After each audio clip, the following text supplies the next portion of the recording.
Сүүлийн үед цаашил орчинд үүсэж байгаа үндэснүүдийг хагаруулах энэ одоо талцал хэрүүлэлтэй холбоотой нэг зүйл миний санаанд орлоо. За тэр бол cognitive war буюу танин мэдэхүйн дайн юм аа. Дэлхийд дахиад одоо сүүлийн үед одоо нэлээд их яригдчихэв.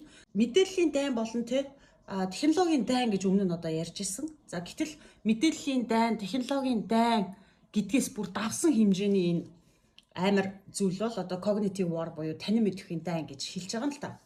Мэдээллийн дайн, технологийн дайн, танин мэдэхүйн дайн гурвын ялгаа гэхлээр товч танилцуулъя заяа.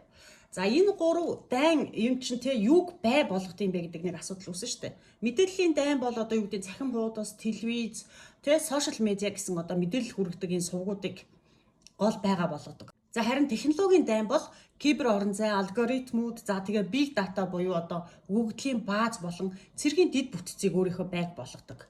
За харин танин мэдэхүйн дайн бол хүний оюун ухаан, ухамсар, тархийг гол байгаа болгодог. Ийм ялгаатай. За тэгвэл энэ гурвын одоо гол үйл ажиллагаа энэ дайны үед ямар үйл ажиллагаа явуулт юм бэ гэдэг нэг асуудал үүснэ.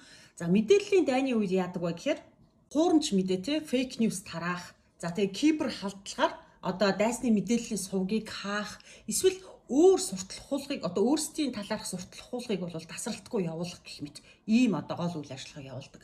Технологийн дайны үед яадаг? За технологийн дайны үед болохоор хиймэл оюуны хакер ашиглан дайсны одоо төрийн системийг нураах чип болон хаас дамжуулагчийн үйлдвэрлэлийг нь одоо боомлох, хэрэглэгчдийн датаг ухажгаад зан төлөвийн загвар гаргах гэх мэтээр ингэж гол үйл ажиллагаа явуулдаг. За тэгвэл танин мэдэхүйн дайны үед яадаг? Мэдээллийн дайн ба хиймэл оюун гэсэн одоо энэ хоёр дайныг хоёулын зүгээр хэрэгсэл болгож ашигладаг заяа. Тэгээд энэ хэрэгслээрээ дамжуулаад хүний тархинд хяналт тогтоох ийм одоо үндэсний тархинд хүний тархинд хяналт тогтоох ийм үйл ажиллагааг явуулдаг. Иргэдийн дунд айдас эргэлзээ, туушрал үүсгээд шийдвэр гаргах чадварыг нь дотроос нь одоо сааруулах ийм арга хэмжээ явуулдаг.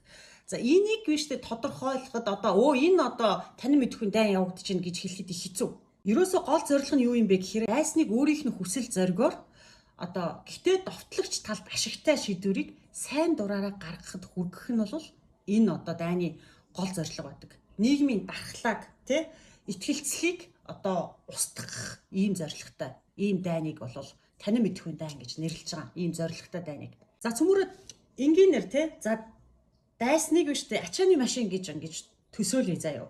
За тэгвэл мэдээллийн дайн яадаг юм бэ гэхээр ачааны машины явах замыг нь хаагаад нөгөө жолоочд чинь буруу газрын зураг өгөх үйлдэлийг бол мэдээллийн дайн гэж хэлж байгаа заяа.